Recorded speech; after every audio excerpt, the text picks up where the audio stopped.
criteria that you put in there, you can view those on the map, look at a report, like a summary report, also a table. And you can get information like this, where you can search for, say, a certain species like Spiny Waterflea, and it'll produce a report of all the water bodies that species have been found in. Or you can look for the inverse, if you wanted to, say, list your lake and have a list of all the species that have been found within that lake.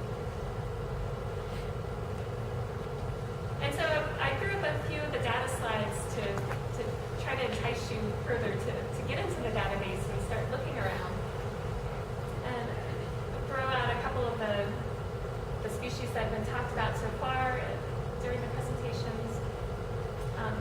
The brown goby is something that popped up in the Great Lakes in the 1990s, presumably through ballast water, and it can compete or prey on a lot of small native fishes and fish eggs, and also zebra mussels. And its ability to go into really deep water and shallow water makes it a vector for avian botulism. And so it's been implicated in bloom die-offs in the Great Lakes as well. But it's certainly been found in the Great Lakes, but also in the Finger Lakes as well.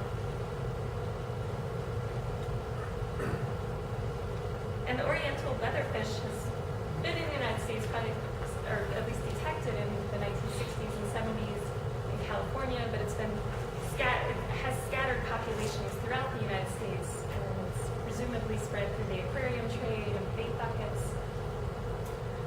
It feeds on aquatic insects, so it can compete with other native insectivores.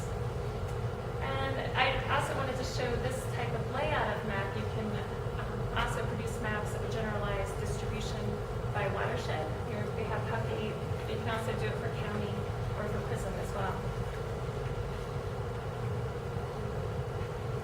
And for the Spiny Waterflea, this is another introduced species to the Great Lakes area, probably in the 1980s, presumably through ballast water again.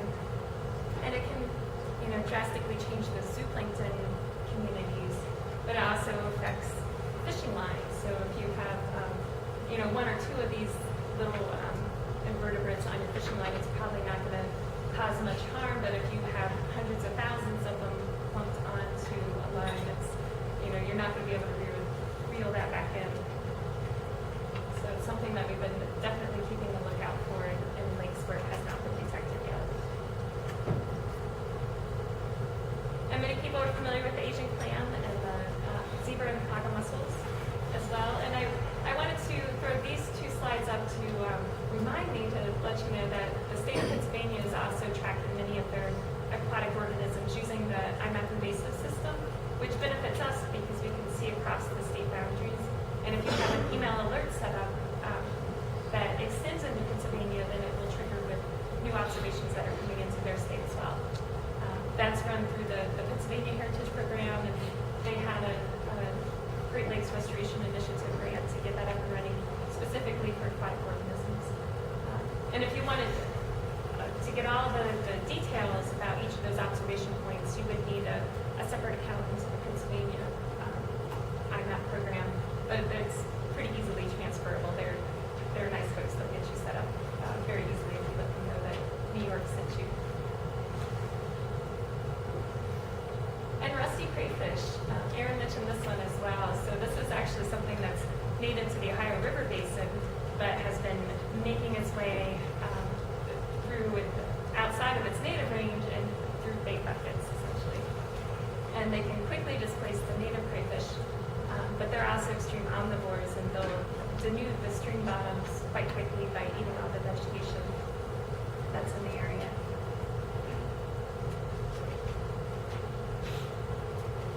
And so I hope that I've encouraged you to at least, check out the website, request an account to the iMapInvasives system so that you can get in there and start contributing to the invasive species database for the state. One of the main ways is putting data in there, whether that's by directly entering it online. If you're a trained user, we have, every spring we do a training blitz around the state. We go to each of those 8 prisons and do invasive species workshops that include in-depth tutorials on how to enter all those different types of data. But there's also also very quick and easy YouTube videos on our website. For observation data entry, you watch a 5-minute YouTube video and answer a couple questions, and that gives you the access that you need to start putting points on the map. And also, if you have existing data sets that we don't have yet, we would love to be able to include those in the state database. So you can contact us and we'll work with you to get that formatted and up into the website.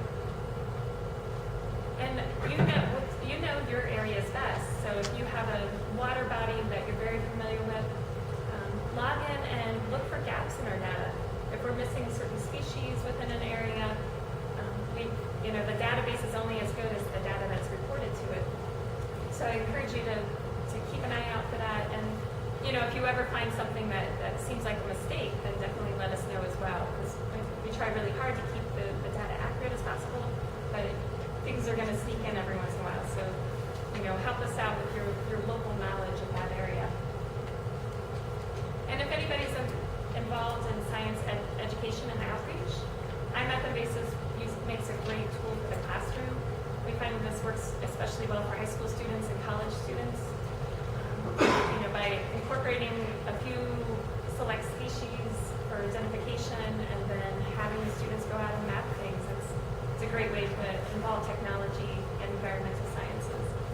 And if you can ever find an excuse to let students use their smartphone in class, then a lot of times you'll have them hooked. So it's a good way to get them in there. And of course, use the data. If you have projects coming up where you can use data sets for your analyses, looking at different pathways that might not have been looked at before, or just thinking more strategically about your area by looking at the surrounding area. Get in there, look at what data we have, and you can make data requests for downloads of specific sets. So if you needed all the zebra mussel data for the state, you can make a specific request, and we'll redistribute whatever we have permission to redistribute. We get, of course, we get this information from hundreds of different organizations. So if they've asked us not to redistribute, we'll send them on. We'll give you what we can, and we'll send you on to the other folks for their direct data sets. And a plug for how to get involved. So if you go to our website, the NYS.org, that will send you to our New York specific site, and there's a button on there to request a login. And actually, I put flyers out there at the registration table as well, if you want to take those back, and it has our specific email address and the website on there. And I also want to just show you one other tool that we've been developing at the Heritage Program that is available as a resource. It's not directly within the iMapInvasives framework, but it's our GIS specialist with the iMap project, Brent Keinel, has been working with some of the boat launch steward programs to put together an application that runs on Android devices that you can plug in boat launch steward information. We worked with New York Sea Grant and a handful of other programs to try to come up with some standardized data fields so that some of these can be used for, if everyone's at least collecting, say, a handful of the same bits of data, then that can be used for statewide analyses at some point. But they can also be customized to your individual program. So you can feel free, it's kind of small, but you can, Rick Keinel's email address is keinel@nynhp.org. And that's for the New York Natural Heritage Program.org. And you could always contact the email address on our flyer as well. That's out there. And before I sound out, I just wanted to throw up one of my favorite distribution maps, because it just shows that even though we do have a lot of invasive species we know of in the state that we're working hard to try to manage, there's still a lot of things that are not here and that we're working really hard to keep out. And so I applaud everyone that's doing a lot of work with invasive species and trying to protect our aquatic resources from the next invader. Thank you.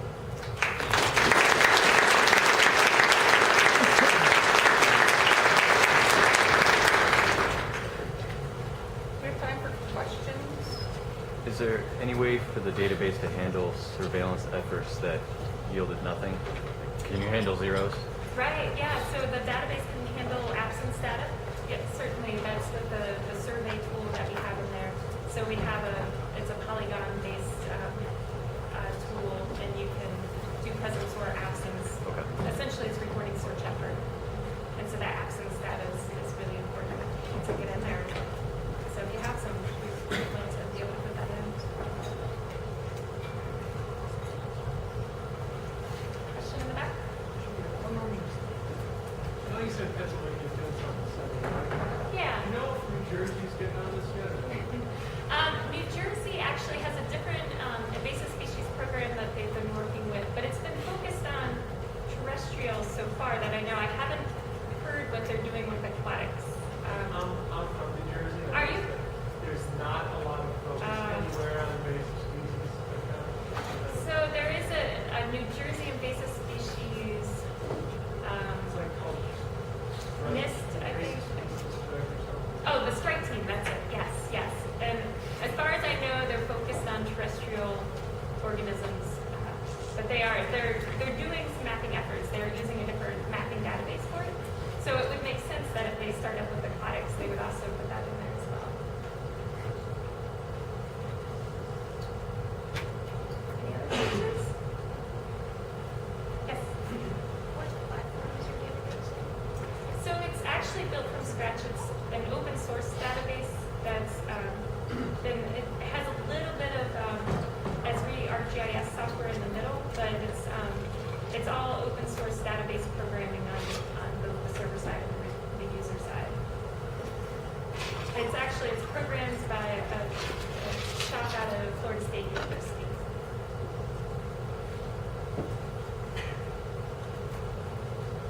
Any other questions?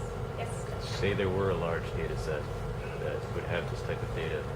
You said you'd work with people to input it, or would it be on the owner of the data set to do that? Oh, for large data sets that are already out there, we work with the organization to get it into the right format. So sometimes it requires, anytime you have one database talking to another, there's going to be some formatting issues. But we actually have a staff person dedicated to working with large data sets, so she knows all the tricks to getting it in there. So we definitely try to help as much as we can. I mean, there are some things that the